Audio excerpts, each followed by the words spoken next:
think people like Stephen Papua, the Governor of Mana's province at present, he's an economist, he has great ability.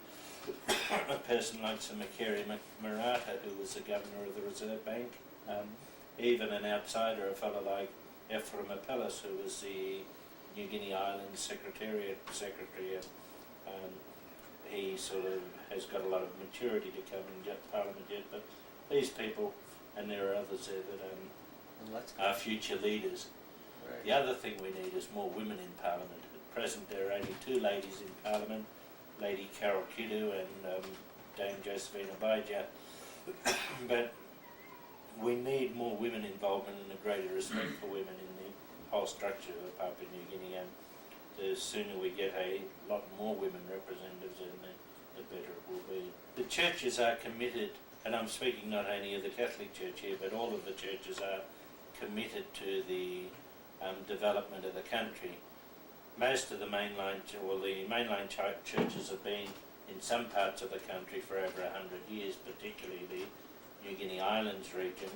Here in the Highlands, general sort of expatriate involvement has been less than 50 years, and the church has been around that time, so the Highlands has had less development than the others.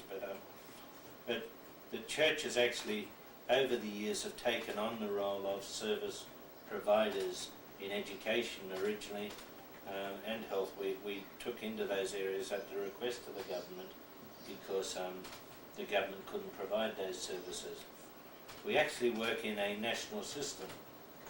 That is that the government pays the salaries of our workers, and then the church agencies provide the various capital equipment that's needed, buildings and land and maintenance and the like.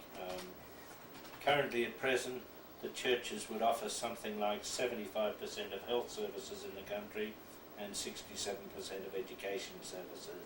So it is very significant, and it's often in the rural areas that's the most strongest. That a lot of the government services tend to be centred around Port Moresby and the bigger cities, and it's the rural areas where the real service to the people at the grassroots level is provided by the churches. It is the land of the unexpected, and you're never quite sure what's coming around the corner, but it's our home and it's our people, and we share it together, so it's good being here. For purchasing equipment for the Brother Andrew Simpson introduced us to Dr. Van Lansing, an American optometrist who, here on the hospital staff board, will show us around the facilities which are state-of-the-art in Goroka. The main examining room where the doctor, the ophthalmologist in charge, does the consultations, which is a slit lamp, which was donated also by the Goroka-based hospital previously in conjunction with Australia Aid, which is more or less a similar idea as US Aid back in the US. We have a keratometry machine, which was donated by Christopher Linden Mission. Laser system, which in Australian dollars is about 30,000 Australian dollars. And this is also to be able to cope with patients that have glaucoma, patients that have hypertension, high blood pressure, diabetes, things that we can also do it. Although it might sound a bit too pretentious in a clinic in the middle of the Highlands and PNG, but where we can tape real life surgery, throw it to our VCR and be able to tape it, have educational tapes.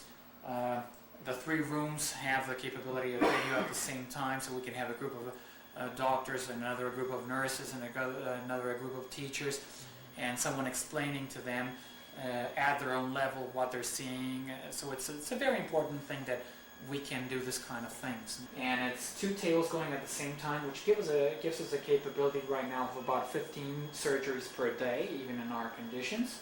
Basic cost of cataract surgery nowadays here is 18 kina, which in current US dollars would be, what, $12? No, less than $12. About $8 because it has fallen, so it's about $8 US, and that includes the intraocular lens, medications, their meals during the stay in the hospital, their consultation, post-operative follow-up, everything. this microscope that also has the attachment of a video camera, which was donated by the Knights of Malta in their Queensland chapter. Another microscope that was donated by Dr. Jeffrey Kahn, a private practitioner in Sydney. This exquisite slit lamp was donated by the New Zealand High Commission too, which has a video camera attached where we can freeze images, save them, put them in a computer, and just look how flat this is. And you can actually take this and put it elsewhere, and and you can be talking, and because it's one of those movable keyboards, you can take it and be talking and do things here and show them, amplify them. This visual field machine, which helps analyze patients that have glaucoma or neurological problems to assess the adequacy of their control or not. The Christian Brothers have been here for many, many years in the country. Started also the network of Callan services, which is mainly educational, then rehabilitational, spread all around the country in Wewak and in Manhakan here in Goroka. And then the medical component was needed, which includes then physiotherapy and rehabilitation. The support of other international donors and the local community. Mainly Christoffel Blinden Mission, Germany, who is one of the largest non-governmental organizations supporting more than 1,000 projects all around the world. And then PNG, although they support other entities, the Christian Brothers are, through Callan Services, are their main partner in developing and providing the services in the country. There are a few names that are missing because we're still painting them and getting everything ready for the official inauguration. But we have more than 20 entities that have given money or assistance in kind or transportation cost or whatever. Air New Guinea, private practitioners in Australia, the American Academy of Ophthalmology, and I don't want to unname them, and unfortunately not all of them are up there when you finish filming, but it's really an ongoing tribute to all of them. Mel Smith, who has been an extraordinary donor of us, he's helped us with the renovations of the ward, which make it a place more livable for the patients when they're staying here.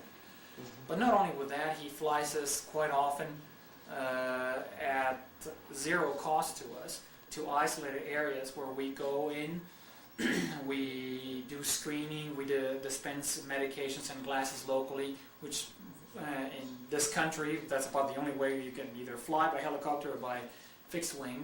In many cases, Mal himself just simply gets in the helicopter quite often himself and flies us in there. So it's not only the money that he's put into it, it's the services, which how can you quantify them? No? I mean, how much does just starting a helicopter cost?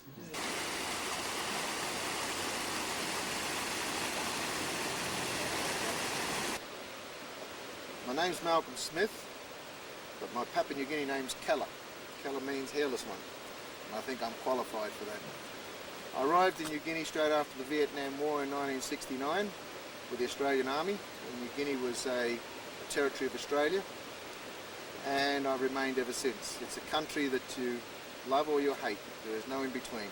I happen to love it. And the more you spend with Melanesians, and I've been initiated with lots of tribes, you suddenly realise that they were far more advanced than the average white person. When the Europeans in Scotland and England were all migrating to America and other parts of the world, they were migrating because they had no house, no land, and certainly no say in politics.